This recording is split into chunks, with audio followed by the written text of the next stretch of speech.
ولا تكونوا كالذين تفرقوا واختلفوا من بعد ما جاءهم البينات وأولئك لهم عذاب عظيم. السلام عليكم warahmatullahi wabarakatuh.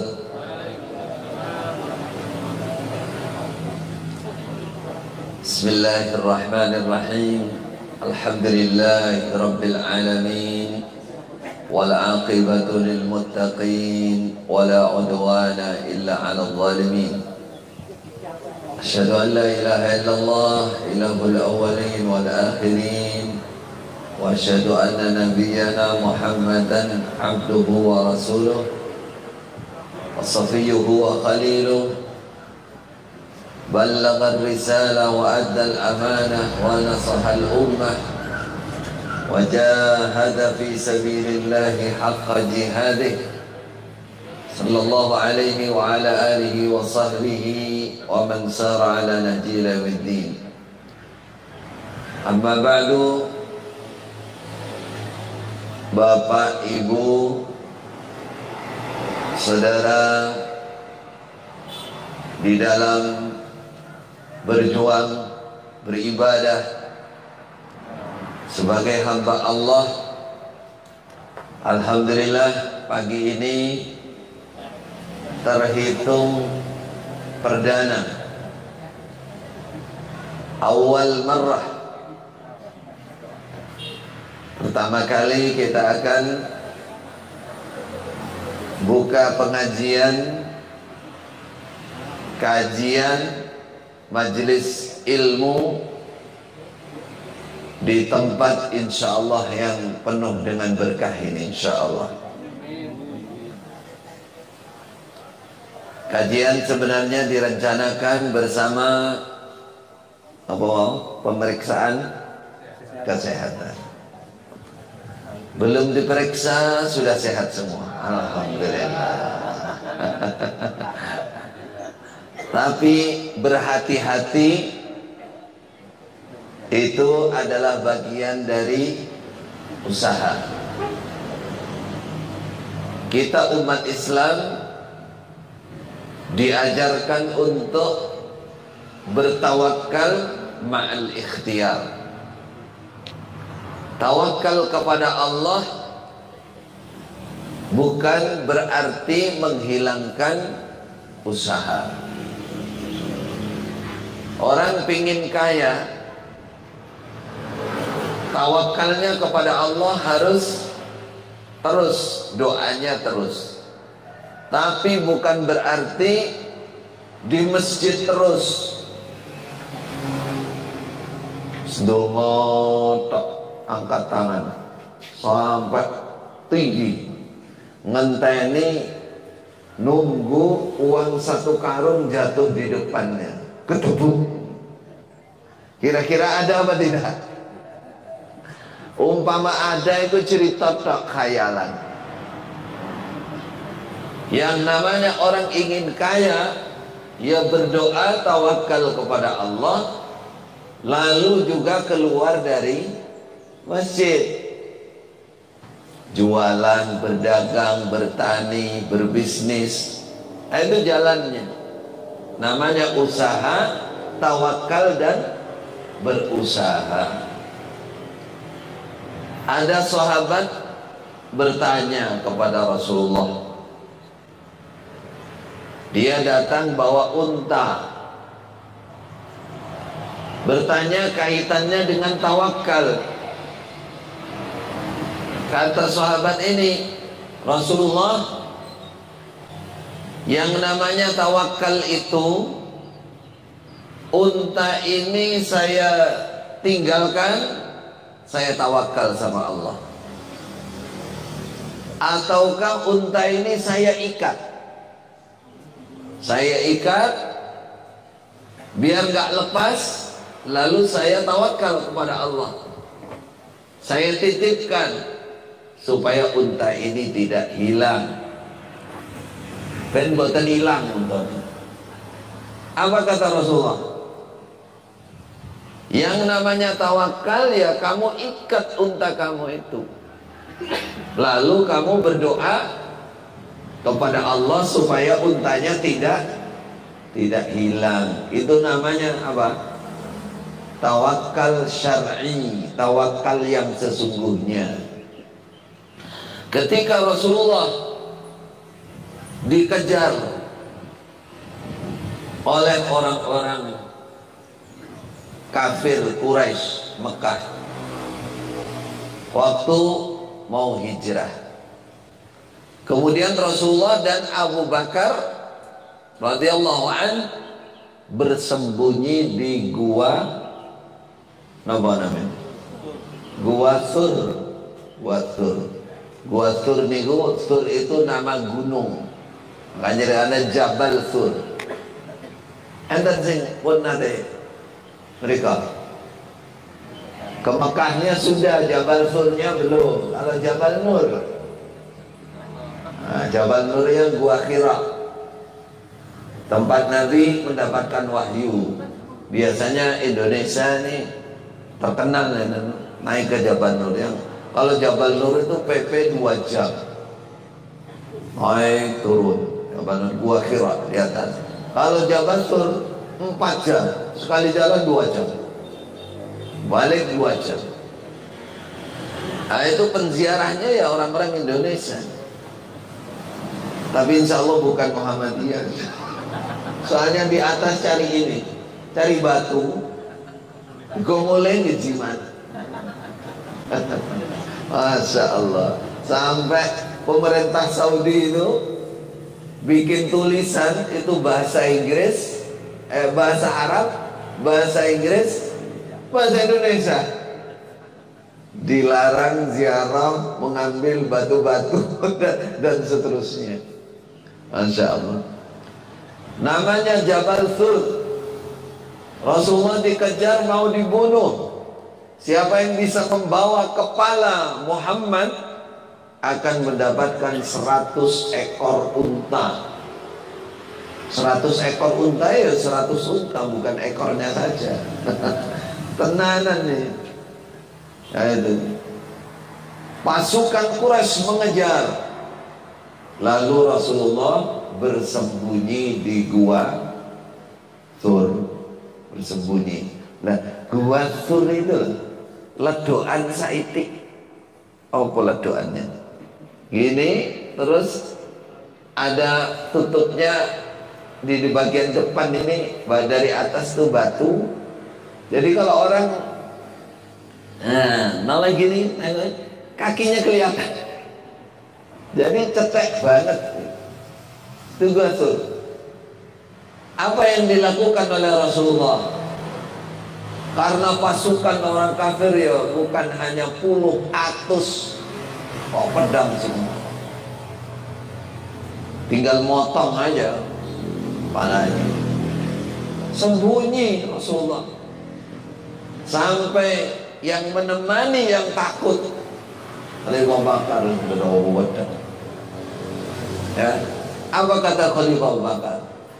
Wahai Rasulullah, kalau mereka inguk-inguk dari bawah, apa kata orang Madura, nyorne. Yang itu dia dari, wah kelihatan kita ini habis pokoknya. Apa kata Rasulullah? La takhaf wa la tahzan, innallaha ma'ana.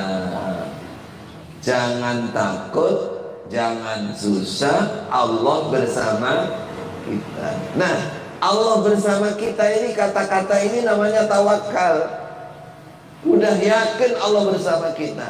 Tapi kalau Allah bersama kita, apakah di atasnya gua, di atas gunung Allah bersamaku? Boten ya deleh. Nah, sembunyi lalu mengatakan tawakal kepada Allah. Innallaha ma'ana. Baru Allah menyelamatkan. Itu artinya hidup ini kita harus berusaha, lalu tawakal kepada Allah. Nggak boleh orang katakan tawakal, aku ya wis lara ya wis, pancen wayah mati ya mati, mesti diobati, nek wayah mati ya mati. Nah ini bukan tawakal ini. Ini namanya orang putus asa. Nggak boleh dalam agama. Wala tayasu min rauhillah. Kata Rasulullah sallallahu alaihi wasallam, tadawau, berobatlah kalian. Kalau sekarang periksa kesehatan, jaga kesehatan, olahraga, jaga makanan. Jelas darah tinggi. Biasanya kalau makan daging kambing apa meneh kikil kumat. Lah Idul Adha ana kikil akeh. Katanya bismillah tawakal kepada Allah. Ngentekno sikil pirang-pirang sikil napa kikil. Bariku ya kumat tenan ya mati tenan.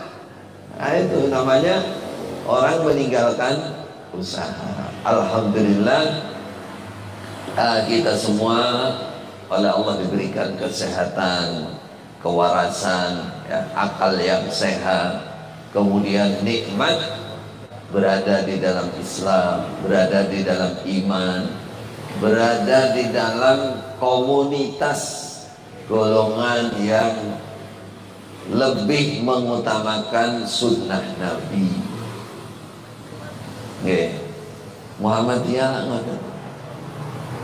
Saya kenal Muhammadiyah itu sejak kecil. Tapi kebetulan saya sejak kecil ada di Darul Hadis. Tepang Darul Hadis. Saniki lembaga dakwah Islam. Jadi ya panggah Darul Hadis itu Islam Jamaah. Karena kenalnya yaitu ya. Dulu Muhammadiyah kita kafirkan dulu. Pokoknya semua yang tidak bergabung ya berarti kafir, Islamnya tidak sah. Ketika saya ke Mekah nelusuri, saya diutus untuk mencari ilmu dari pusatnya, pertas pusatnya, dekat sini. Saya diutus mencari ilmu ke sana sekitar tahun 2000. Nah, sampai di sana cerita singkatnya, namun cerita tahu-tahu kita punya materi bagian. Katanya suruh kenalan dulu tadi. Iya, Mas. Kenalan. Biar tahu asal usulnya. Nah, cari ilmu terus tapak tilas. Tapak tilas niku napa? Nah, menjelajah mencari asal muasal guru. Nah, kok yang ketemu itu yang pertama ketemu asal muasal gurunya Kiai Ahmad Dahlan toh. Ono rujukan. Sampai istilahnya ketemu asal usulnya di sana. Beliau belajar di mana, kepada siapa, sejarahnya bagaimana, sanadnya gurunya kemana. Ya, kok malah ketemu itu? Nah, kemudian ketemu lagi asal usulnya bergurunya Kiai Hasyim Asy'ari, pendiri Nahdlatul Ulama. Lah sing tak goleki saya sendiri lho gak petuk, alias gak ketemu. Lebih maksudnya gak ketemu itu di dalam Darul Hadis Islam Jamaah ini ada ajaran-ajaran yang nyeleneh. Saya ngatakan nyeleneh ya setelah saya tahu, sebelumnya ya nggak nyeleneh, wong saya ngertinya cuman itu. Jadi ada rujukan katanya. Dulu berguru kepada syekh ini, tak goleki tenan. Ya, ketemu yang namanya Syekh Umar Hamdan Muhaddisul Haramain.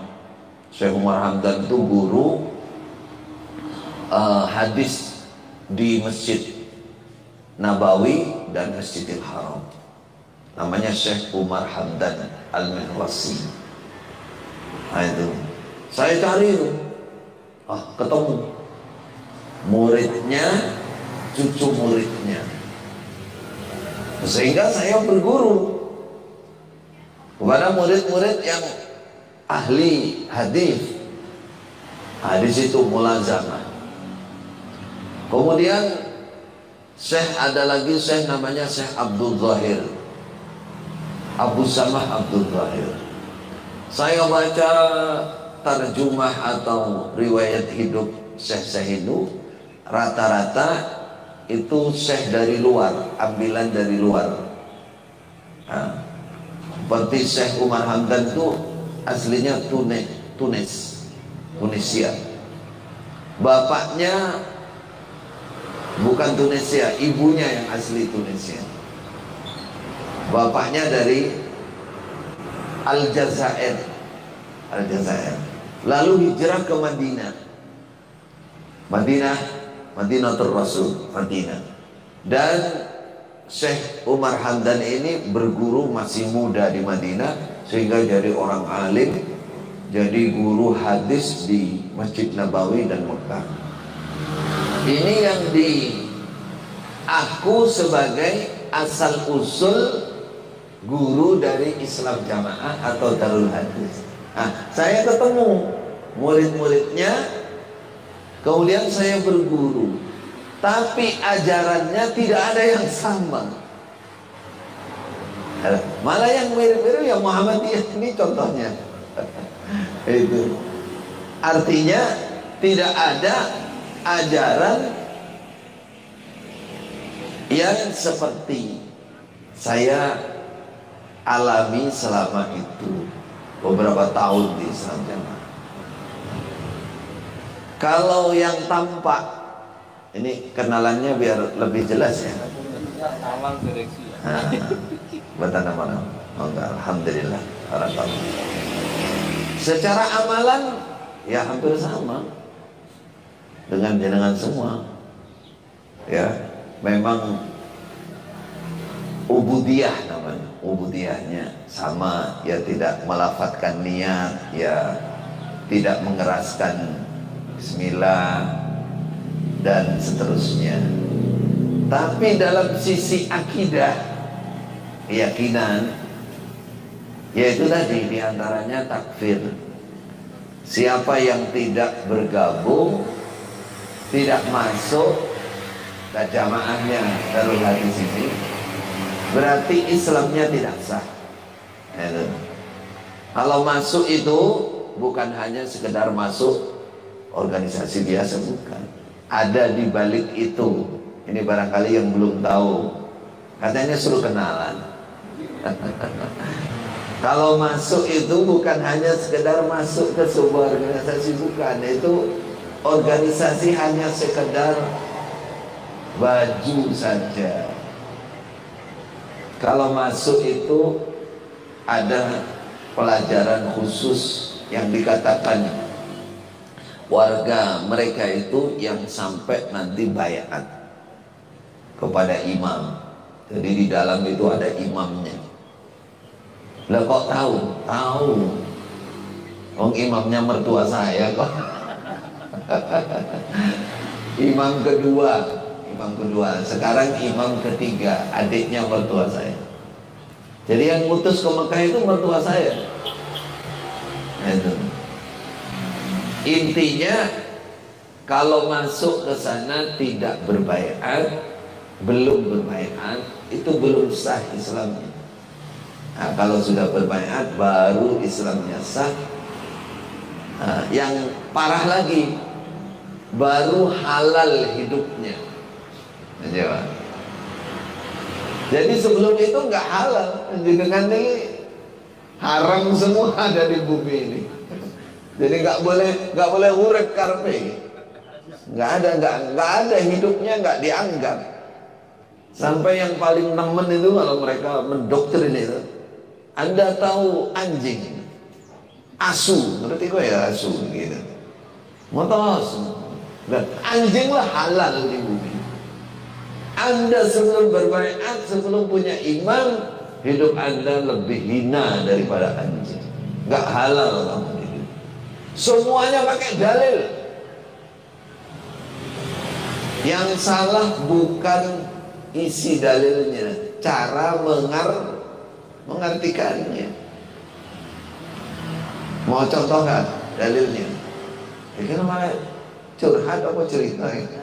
Nah, biar ngerti secara umum saja, supaya diketahui mereka masih saudara muslim kita loh. Mereka punya hak untuk kita luruskan. Ya barangkali punya tetangga atau punya saudara yang masih ada di dalam lembaga ini.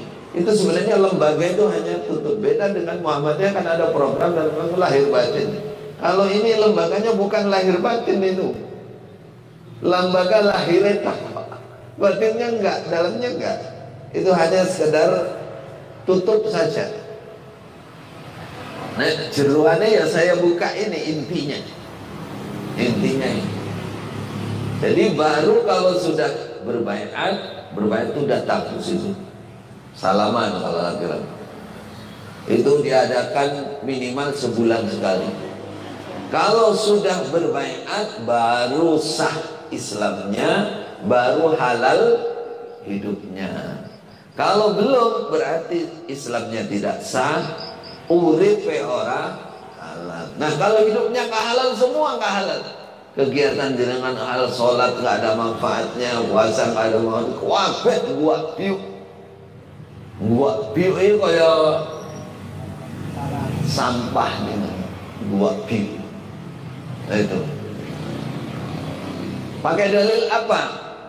Satu, contohnya dalilnya, la islama illa bijama'ah, wala jama'ata illa bi'imarah, wala imarata illa bil bai'ah, wala bai'ata illa bil ta'ah.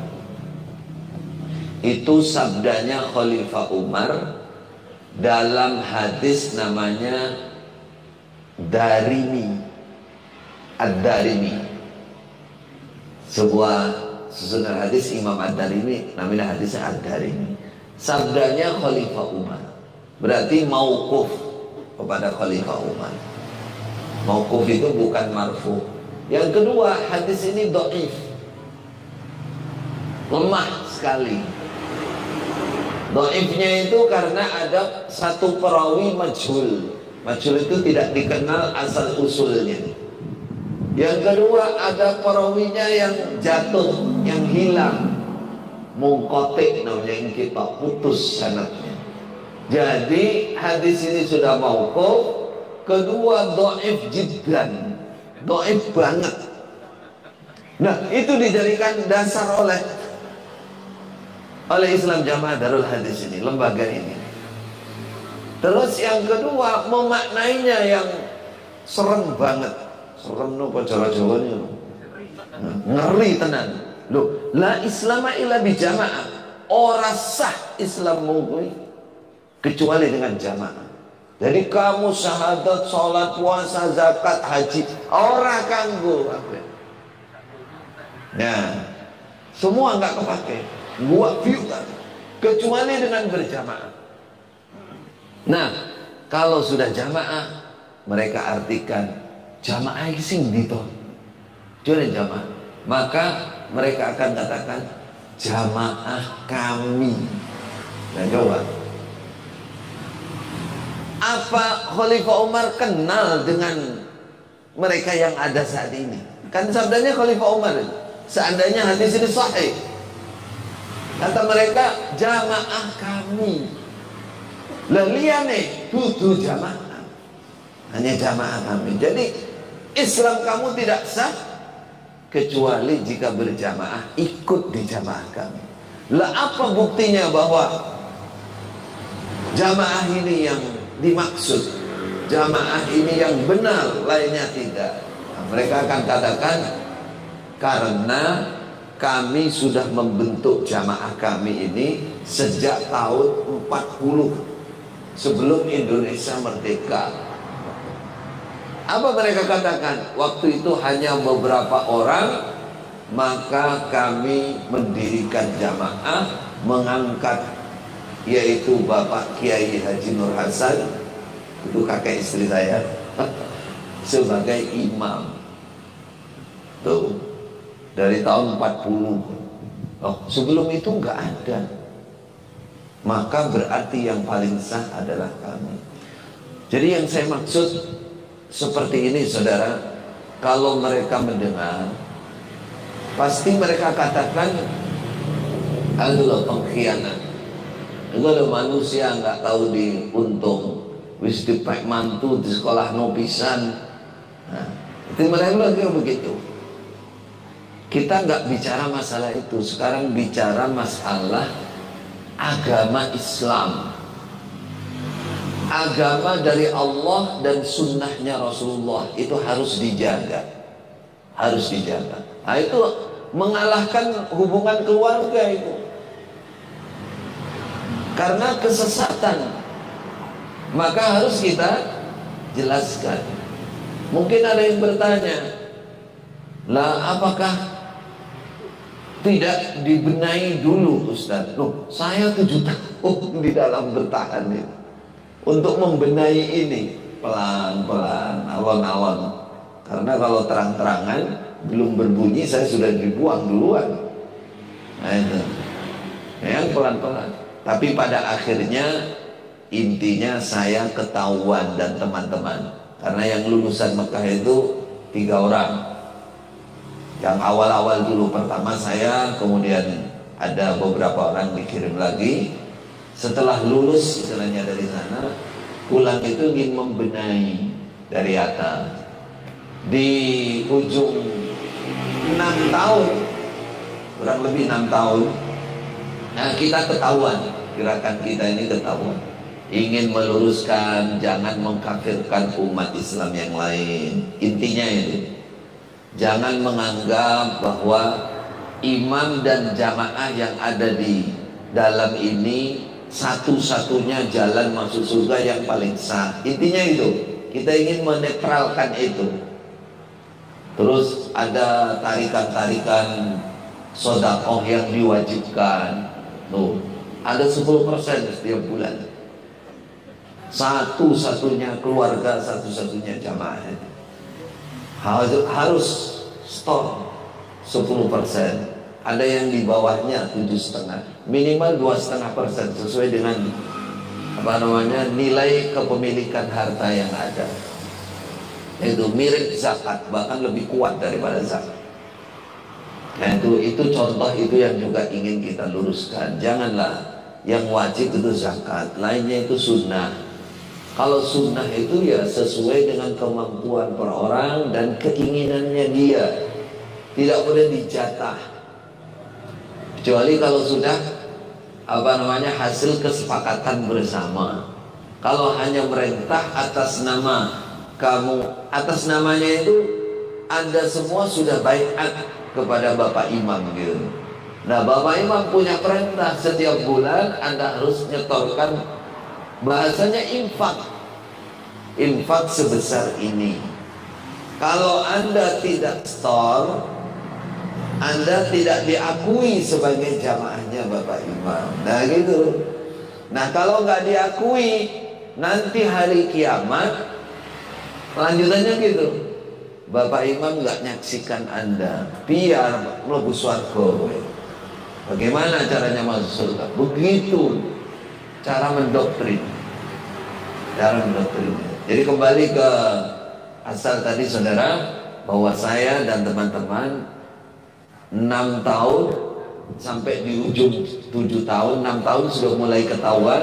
Kita masih bertahan 1 tahun cari cara bagaimana supaya bisa berdakwah di dalam. Nah, ternyata di ujung 7 tahun 2017, nah, kita sudah dimaklumat namanya, dikeluarkan, dimurtadkan, dianggap murtad. Ya akhirnya setelah itu ya kita keluar, karena memang dakwah sudah tidak ada jalan. Maka kita berdakwah kepada orang-orang yang mau dengan kebenaran, mau dengan ilmu. Itulah kenalan saya pagi ini. Katanya suruh kenalan. Kalau cerita lagi panjang lagi, Bisa sampai jam 9, katanya sampai jam 7 ada. Baik, alhamdulillah segala puji syukur kita kepada Allah Subhanahu wa taala. Pagi ini di tempat yang mulia ini insyaallah hajatnya untuk Geria Lansia, Baitul Masyayikh wal Masyayikh. Kalau di Arab sana ada namanya Baitul Aromil.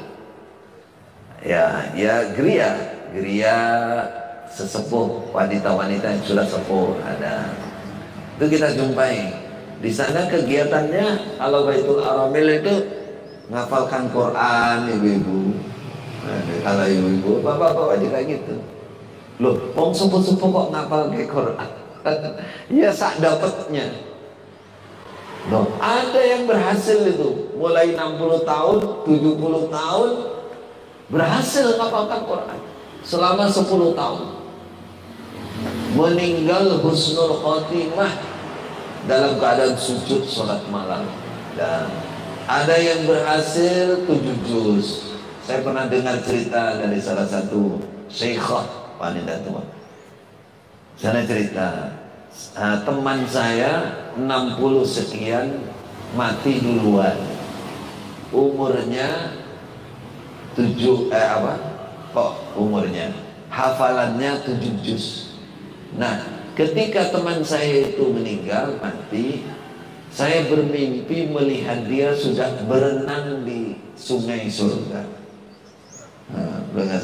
Itulah salah satu yang memotivasi saya untuk hafalan Quran.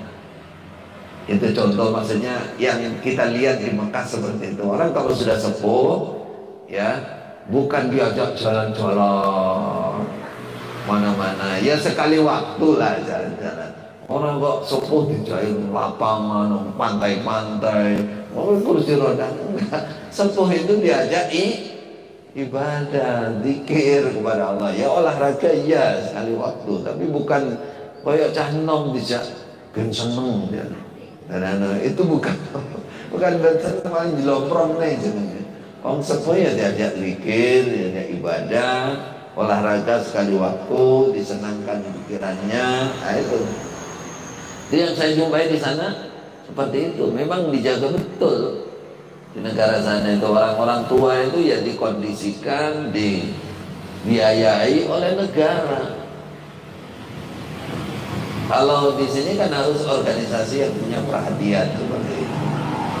Alhamdulillah tempat ini disiapkan untuk lansia. Nanti di Pare itu sudah ada di pondok Ar-Rasyid ya, punya dokter Widi itu. Ada juga sudah ratusan orang. Kemarin kita juga, saya kebetulan ada teman sudah dapat tanah 1,5 hektar tambah setengah berarti 2 hektar. Yang beberapa tempat nanti untuk Geria Lansia. Cuman karena yang punya itu orang Inggris, dibahasakan Inggris, ingin lalir. Geria Lansia itu kan grio lanjut usia, rada halus. Jadi wong sepuh-sepuh kan. Dirane wong sepuh-sepuh, ngeramut wong sepuh-sepuh. Alhamdulillah. Ini perlu ya, ini sunnah Nabi. Kata Rasulullah, "Man lam yarham saghirana wa ya'rif haqqa kabirana falaysa minna." Siapa yang tidak sayang kepada anak kecil-kecil kami dan tidak memperhatikan, tidak menghormati yang sepuh-sepuh, tidak mengkondisikan, dibiarkan terlantar, kata Rasulullah, laisa minna, bukan golongan saya. Kalau mau sekarang udah laisat Muhammadiyatan. Nek jenengan pengen tahu, bukan Muhammadiyah ini. Nek gak ngurusi wong sepuh-sepuh. Tapi kok dari Nabi kok. Kata Nabi, maka hidupkan tempat-tempat yang seperti ini untuk kajian, untuk periksa kesehatan, untuk menampung orang-orang sepuh. Siapa lagi kalau kita yang sadar, yang oleh Allah diberikan keinginan, kesungguhan. Nah, kita bergerak. Bismillah. Jadi jariah kita, jadi kebaikan kita insya Allah.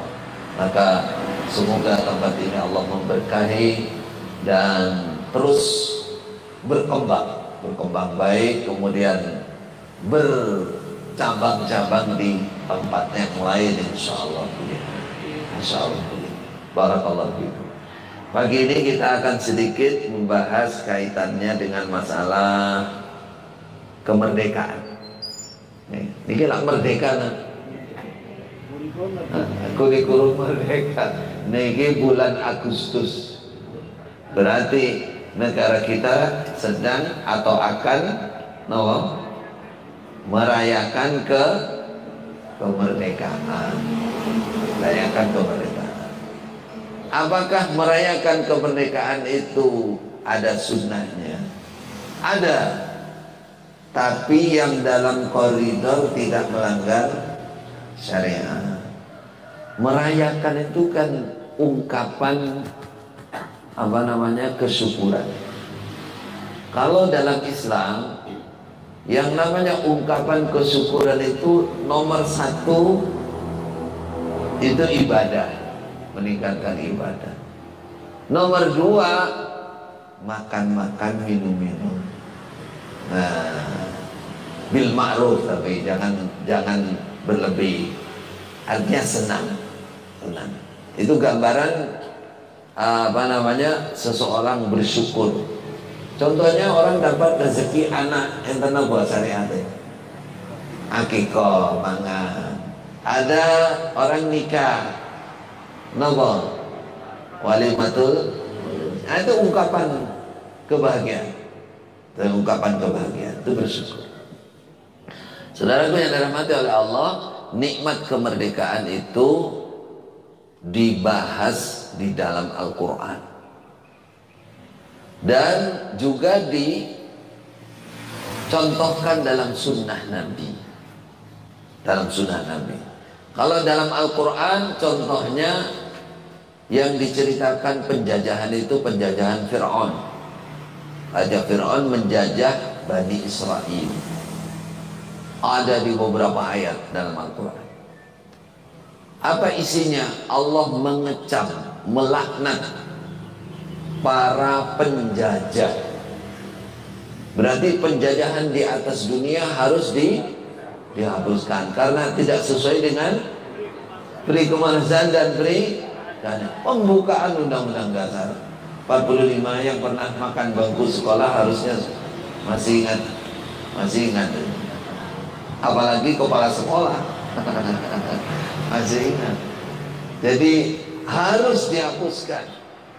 Penjajahan di atas dunia itu harus dihapuskan karena tidak sesuai dengan peri kemanusiaan dan peri keadilan. Dalam ayat-ayat Quran disebutkan begitu.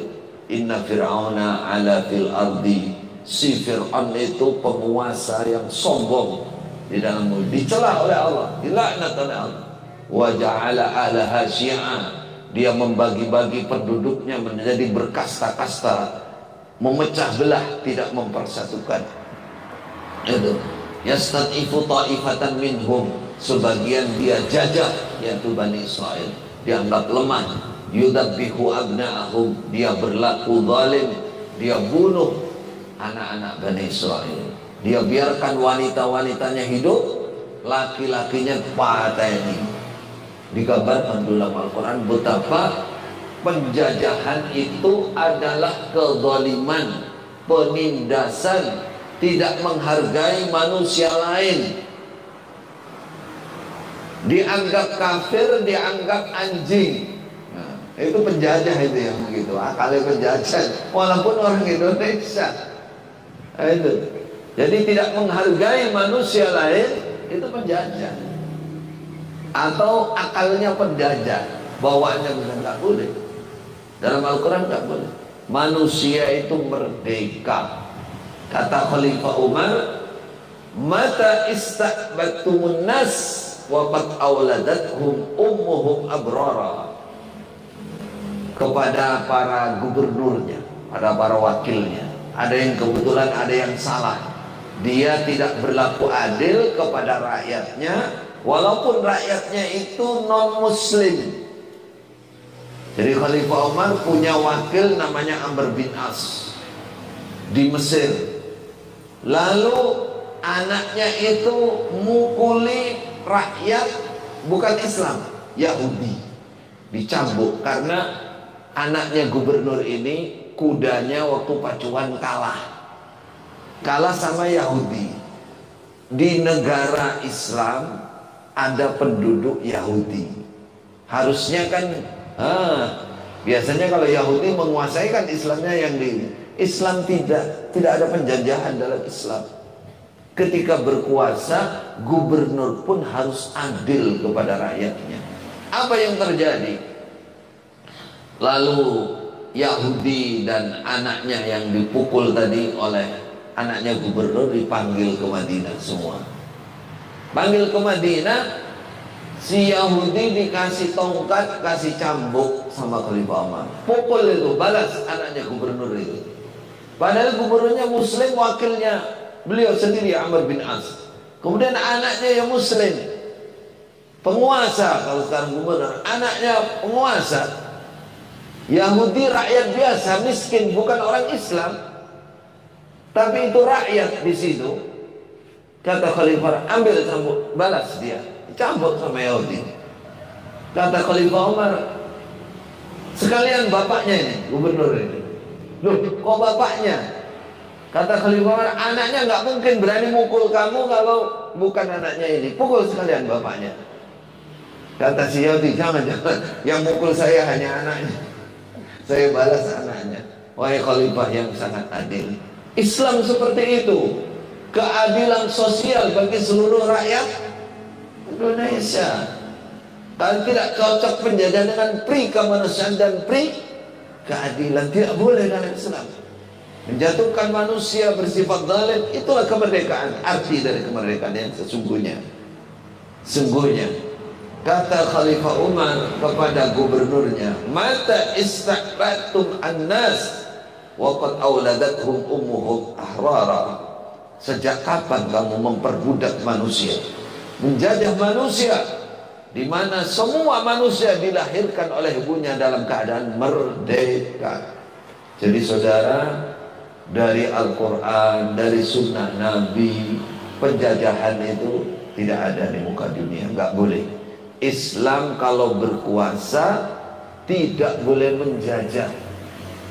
Dia harus menebarkan keadilan. Dia harus menebarkan kenyamanan, keamanan untuk masyarakatnya, siapapun masyarakatnya dia, dalam kuasa Islam. Kalau jahiliyah, dulu orang berperang ya, berperang, maka yang kalah diperbudak. Bukan hanya jadi budak, diperbudak. Ya disiksa, ya dipekerjakan. Dalam Islam, penguasaan istilah budak ada, tapi perbudakan tidak ada dalam Islam. Paham maksudnya?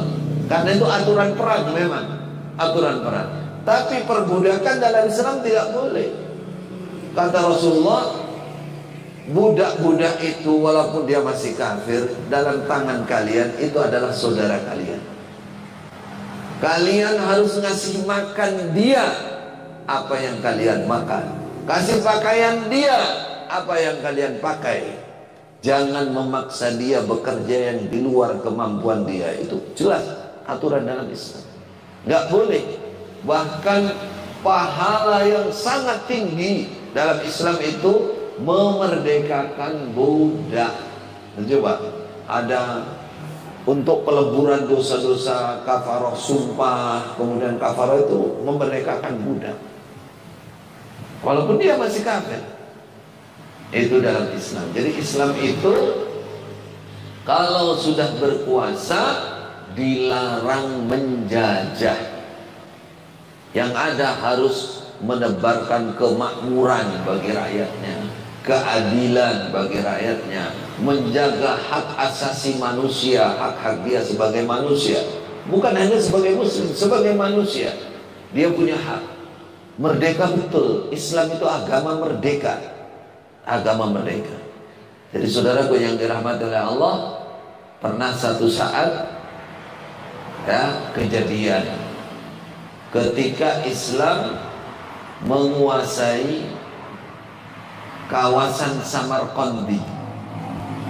Samarkandi itu kalau sekarang Uzbekistan. Nah, pada saat penguasaan daerah situ, daerah besar, sekarang jadi negara, yang namanya panglima namanya Uqbah atau Syuqbah ya, itu menyerang tempat itu, akhirnya ditaklukkan, akhirnya jadi negara Islam dan negara makmur. Nah, di ujung perjalanan negara ini sudah makmur, muslimnya ya makmur, rakyatnya ya makmur, semua ya aman ya. Ada pembesar-pembesar Yahudi yang ada di dalam situ datang atau kirim surat kepada Khalifah Islam saat itu, namanya Umar bin Abdul Aziz, mengabarkan bahwa panglima Anda menguasai daerah kami, dia tidak menetepi syariat Islam. Nah, gimana katanya? Dulu kami diserang lalu dikuasai, tidak dikasih aturan sebagaimana Islam. Kalau mau menyerang harus pertama diajak Islam dulu. Kalau tidak mau Islam, diajak menjadi warga negara yang ikut serta menyerahkan pajaknya untuk kemaslahatan negara itu. Namanya kafir dhimmi. Kami tidak dibegitukan katanya. Akhirnya Umar bin Abdul Aziz kirim surat kepada hakim mahkamah pengadilan Islam di negara itu. Kirim surat, ini harus diadili karena panglima yang masuk dulu dia tidak menetepi aturan. Panggil tokoh Yahudi itu, panggil panglima muslim, didatangkan saat itu. Lalu hakimnya berkata, betul ini kejadian seperti ini. Betul, kata panglimanya, kami menguasai daerah sekitarnya Uzbekistan ini, Samarkandi ini. Mereka semuanya melawan, mereka semuanya berperang, sehingga kami menaklukkan dan kami kuasai. Samarkandi ini walaupun gak ditawari masuk Islam, pastilah mereka melawan kami. Nah, itu katanya, melawan kami. Jadi udzur bagi kami, kata hakimnya, Anda telah melanggar aturan dalam Islam. Maka vonisnya semua orang Islam harus keluar dari Samarkand. Ini hukum keadilan dalam Islam. Harus keluar dari, padahal di situ umat Islam sudah lama dan negara itu sudah makmur karena ada Islam di situ. Asalnya miskin, tapi karena juru hukum mengadili seperti itu, akhirnya mereka siap-siap ingin keluar dari itu. Ribuan orang dari Samarkandi. Pagi diputuskan, sore mereka sudah mulai beranjak pergi semua. Mereka tinggalkan bisnisnya, tinggalkan semuanya. Itu Islam. Islam itu adil, pengadilan, meratakan keadilan. Kalau tidak terjadi keadilan, dikalahkan siapapun dia. Akhirnya mereka kerutukan, mau keluar dari Samarkandi, dari Uzbekistan ini. Apa yang terjadi? Akhirnya rakyatnya Uzbekistan yang masih belum muslim itu terutama, itu pada nangis semua. Mereka akhirnya berbondong-bondong mengejar istilahnya orang-orang Islam yang mau keluar dari negara itu sambil menyatakan la ilaha illallah Muhammadur Rasulullah, la ilaha illallah Muhammadur, masuk Islam semua. Kenapa mereka masuk Islam? Mereka melihat keadilan dalam Islam. Keadilan itu adalah bagian dari kemerdekaan. Saudaraku yang dirahmati oleh Allah, itulah makna kurang lebihnya, arti kurang lebihnya kemerdekaan dalam Islam. Yang ini ketika kita dapatkan, maka harus kita syukuri, harus kita bersyukur kepada Allah. Alhamdulillah, aman. Kita ini kadang-kadang meremehkan hal ini, menganggap hal ini bukan nikmat karena kita belum pernah mengalami dijajah. Enten sing paling sepuh kan? Ada yang mengalami penjajahan betul? Hah? Pak Kepala Sekolah? Boten nggih. Masya Allah, padahal yang paling sepuh. Karena nggak pernah mengalami penjajahan, perasaannya kemerdekaan ini bukan nikmat. Panggah nelongso wae uripmu. Nah, panggah sambat padahal ya makan sudah cukup, tempat sudah punya. Aku kayak Indonesia iku ora merdeka ini kira. Perasaannya begitu. Kalau diingat orang belum merdeka, Masya Allah, orang-orang tua kita zaman dulu, nenek-nenek kita kurus, nggak makan. Itu sekarang ditandangi kalau Jepang, kalau dikerja paksa. Belanda berapa tahun? 350 tahun. 350. Kita merdeka ini belum 100 tahun. Dan baru berarti. Sebelumnya negara kita ini jadi keset tenan, ditek tenan kalau ditembakin dah sedot biasa kayak begitu disiksa orang-orang tua kita dulu. Ya, ini kalau nggak diingat seperti ini, perasaan kita ini bukan nikmat loh kemerdekaan ini. Nah, padahal kemerdekaan itu adalah nikmat besar. Kalau mau sekarang dengarkan tuh Palestina, lihat bagaimana orang dijajah, sedang sholat di masjid ditembak, dibom. Nah, kepala pecah, kaki terputus, darah di mana-mana. Nah itu, anak kecil kehilangan bapak, kehilangan ibu, lari, nangis. Nah itu, orang dijajah. Nah, kita ratusan tahun ini mengalami seperti itu.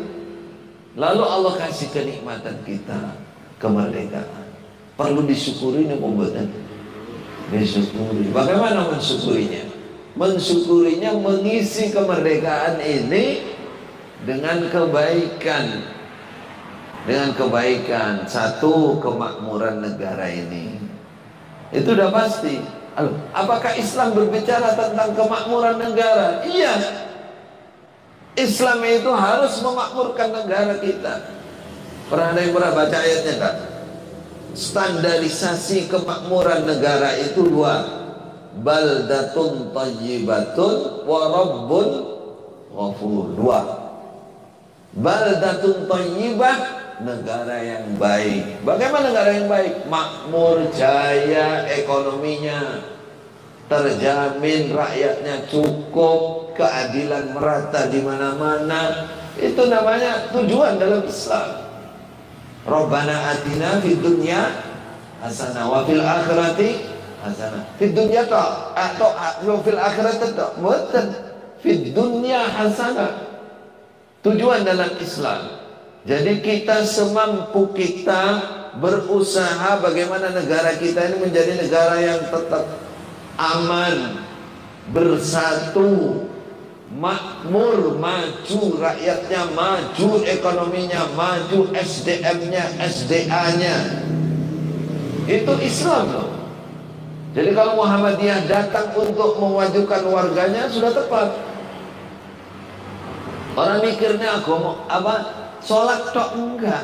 Ya memang keduniaannya harus dipikirkan. Islam itu lemah karena orang-orangnya lemah, ekonominya lemah, kemampuan berpikirnya lemah, pendidikannya sangat rendah, makanya ya dijajah, dibodohkan, dikalahkan. Coba Islam maju, pasti memimpin Islam. Islam tidak mengajarkan kita supaya jadi orang bodoh, enggak. Islam mengajarkan kita jadi orang melarat, jadi kere, boten. Islam itu mengajarkan kemajuan dalam segala hal, namun tidak melanggar agama. Ada batasan namanya warabbul ghafur. Allah mengampuni, artinya negaranya ini bertakwa kepada Allah, rakyatnya bertakwa. Walau anna ahlal qura amanu wattaqau la fatahna alaihim barakatin minas sama wal ardh. Seandainya penduduk-penduduk negara itu amanu, beriman, wattaqau, bertakwa, maka kata Allah saya jamin kemakmuran negaranya. Jadi kalau jenengan mau tanya, barangkali ada yang dari sisi lain ya, tadi sisi bersyukur, kalau sekarang sisi koreksi. Kalau kita merasakan kok durung makmur tuh perasaku. Durung makmur itu ada dua, ada memang orang pancen ya uripe ora tau sugih atau nggak punya hati yang kaya, jadi nelongso terus itu.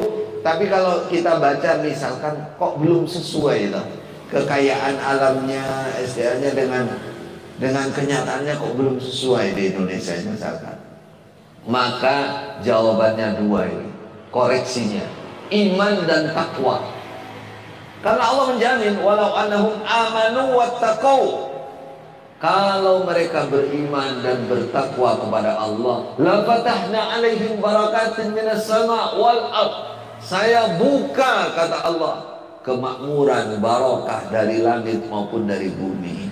Kekayaan alam Indonesia ini kira-kira melimpah nopo kurang? Melimpah.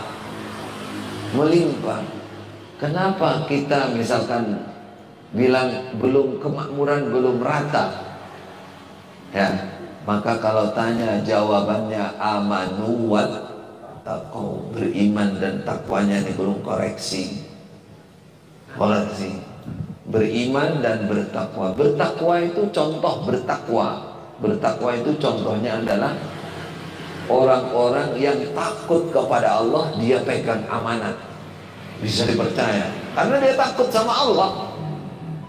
Yang membuat negara ini miskin melarat kan kadang-kadang oknum dari para pemimpin pejabat hanya memperkaya diri. Nah ini nggak takwa, ini nggak bertakwa kepada Allah.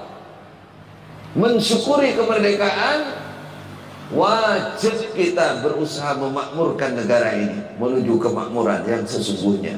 Yang kedua, wajib menjaga iman dan ketakwaan. Itu bersyukur namanya, mengisi kemerdekaan dengan cara seperti itu. Bukan yang kemerdekaan sabulan sebulan penuh jogetan dok ini. Di mana-mana melekan, senang-senang. Bukan itu yang namanya mensyukuri. Walaupun saya katakan ada makan, ada minum dalam Islam, tapi itu tidak lebih, tidak israf. Yang paling hakikat mensyukuri itu tadi, berusaha bagaimana negara ini bisa makmur, bagaimana negara ini bertakwa dan beriman. Kalau dua-duanya sudah dijalankan, usahanya meningkatkan SDM-nya, SDA-nya, menggali kemampuan alam kita, kemudian kemampuan manusianya juga, sekolah tenan. Perlu kuliah ke luar negeri, ya kuliah tenan. Pendidikan tidak mahal. Saya mengalami di Saudi Arabia, saya belajar di sana. Kadang ngelus dodo lah ya negara pula ya sogek aslinya. Lawang syekh saya itu, guru kami datang ke Indonesia itu, baru masuk di Jakarta tidak ada jalan, ya ke Bogor kemana? Apa yang bilang katakan? Wallah Indonesia jannah. Nah, Indonesia swarga tenan Indonesia. Nah, ya. Tadi ajak ke Bandung, ke Pontianak dan keindahan alam jannah. Bila buka itu apa namanya mobil yang atas upnya lewat kanan kiri. Kalau nyebar uang, lempar uang. Atusan seketan dianggap duit opor. Dia kalau di sana real dianggap 5 real gitu teman. Ini 50.000, 1.000. Wow, orang ya banyak. Jannah, swarga ya. Begitu.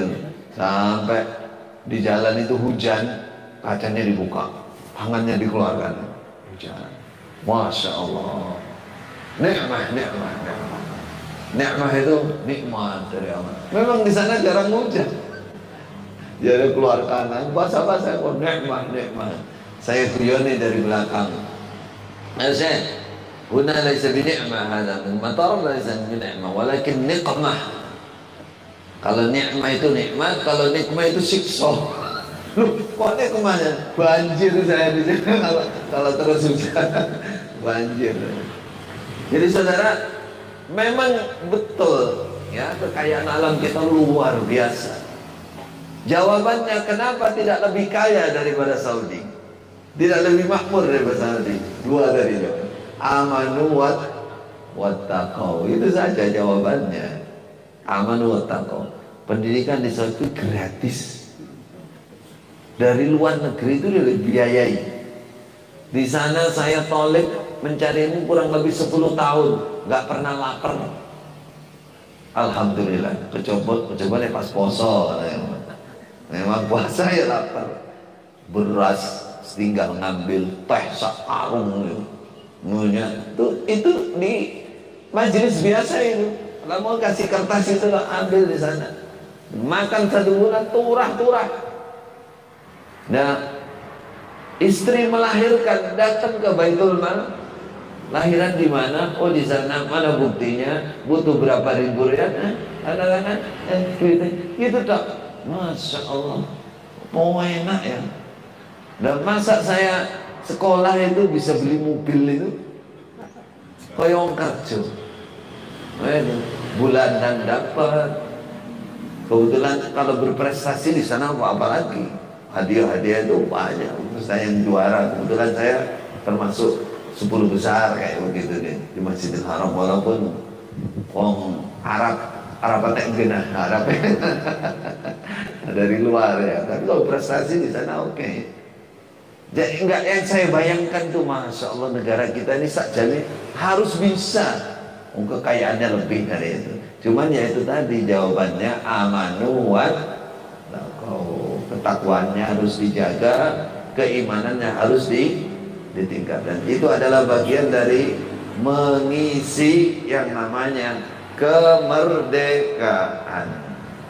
Alhamdulillah pagi ini kita bisa berkumpul perdana ini. Semoga di tempat ini semakin maju dan bisa ada rutin kajian. Alhamdulillah seger, AC-nya alami.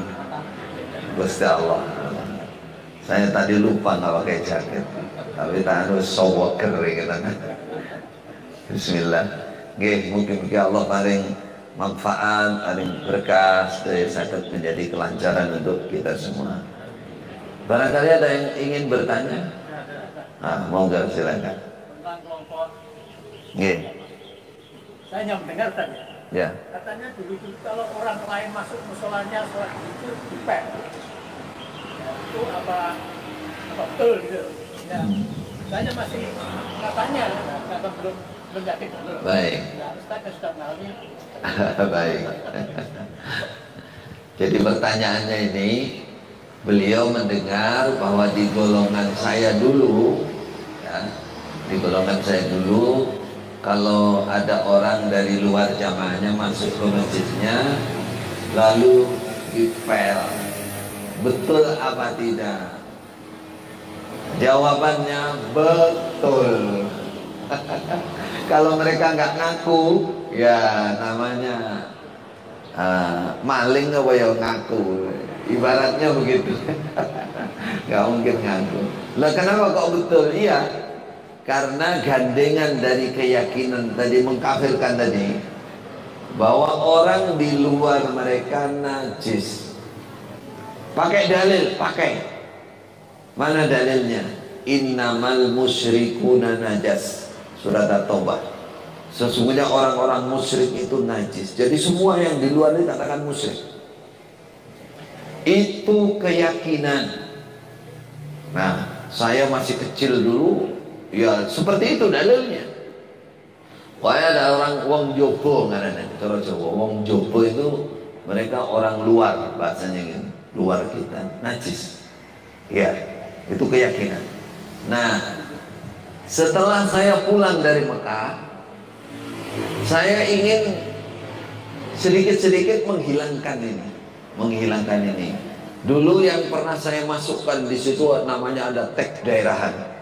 Teks daerahan itu nasihatnya Bapak Imam setiap bulan tulis yang diturunkan. Masing-masing jamaah harus mendengar. Kalau di dalam itu ada namanya sambung teks. Mereka akan ada kajian sebulan sekali yang ramai sekali. Nah, itu nasihatnya Imam dari pusat. Ada teksnya. Itu saya pulang dari Mekah awal-awal dulu pernah masukkan masalah itu, bahwa innamal musyrikuna najasun. Itu yang najis bukan fisiknya, tapi yang najis adalah hatinya karena kesyirikan. Saya ingin meluruskan pemahaman itu, mengikis sedikit-sedikit tentang itu. Kemudian saya contohkan, dulu Nabi pernah mendapatkan tamu orang musyrik Mekah, Abu Sufyan, delegasi dari Mekah. Kemudian pendeta Yahudi, pendeta Nasrani dari Bahrain, semua masuk masjid, ditemui dalam masjid. Dan tidak ada dalam riwayat itu Masjid Nabawi disucikan, disiram, gak ada. Itu saya masukkan dulu, sehingga agak pudar sedikit. Akhirnya bergeser, terutama yang tua-tua ini bergesernya begini. Iya, pancen ya, nek pancen orang najis ya, tapi mereka itu nggak ngerti najis. Ya tetap nggak dipelai. Mereka katakan nggak ngerti, walaupun mereka nggak najis biasanya, tapi mereka nggak ngerti najis. Jadi yang mereka yakin itu yang bisa mensucikan najis itu hanya mereka. Doktrinnya begitu. Jadi mereka itu datang ke masjid, paling sikile ya najis, gue. Nah orang sikile ya bajunya nyucinya, baju nggak bener gitu. Nanti kalau kesenggol kita ya najis, ya tetap. Itu makanya jangan punya keluarga ya dari mereka. Sampai jemuran itu harus terpisah. Ya. Kalau jangan sampai menggunakan jemurannya, pasti dicuci jemuran. Jadi kan itu dulu ekstrim sana. Setelah saya dan teman-teman datang mulai agak kita pudarkannya.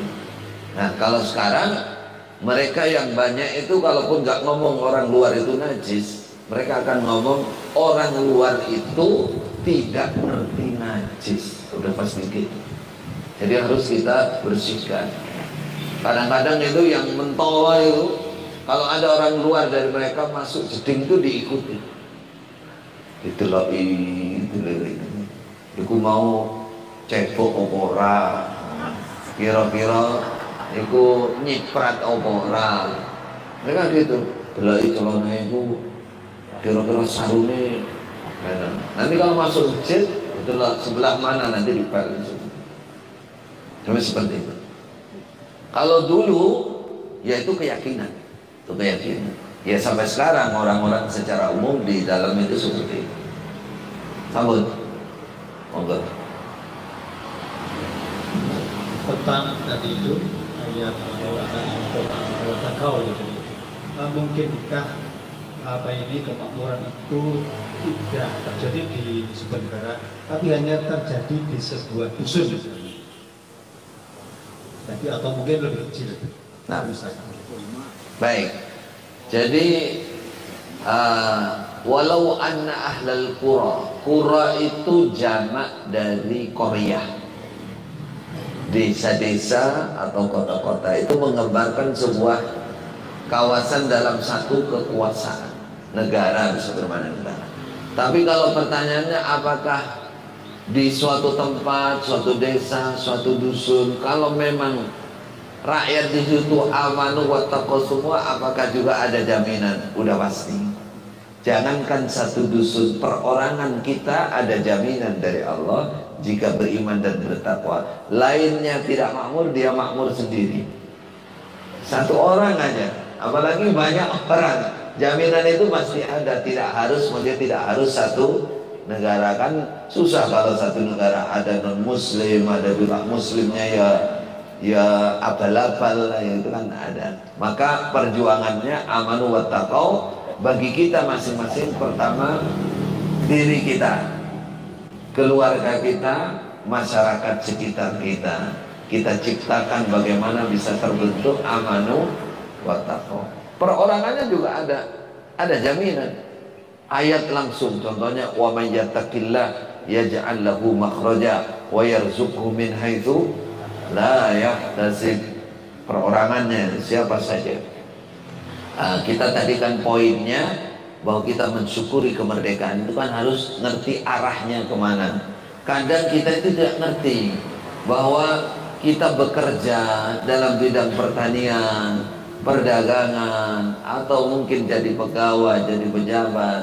Semua lini itu bisa sesuai dengan kemampuan kita mengisi kemerdekaan dengan memajukan di lininya masing-masing.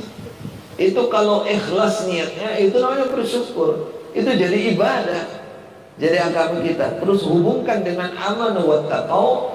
Apa yang kita punyai itu kita niati untuk masalah iman, meningkatkan ketakwaan. Itu lebih lagi ya, untuk membangun tempat-tempat, membantu tempat-tempat yang membantu orang lain seperti lansia ini, orang-orang miskin. Itu jadi kebaikan semuanya.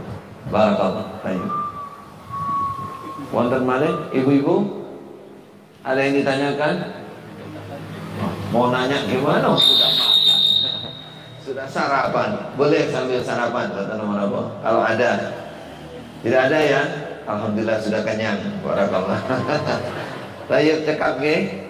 Mungkin pertemuan ini Allah berikan tambahan ilmu yang manfaat, tambahan keberkahan, tambahan nikmat dari Allah. Barakallahu fikum. Mohon maaf jika ada kurang dan lebihnya. Wassalamualaikum warahmatullahi wabarakatuh. Subhanakallah.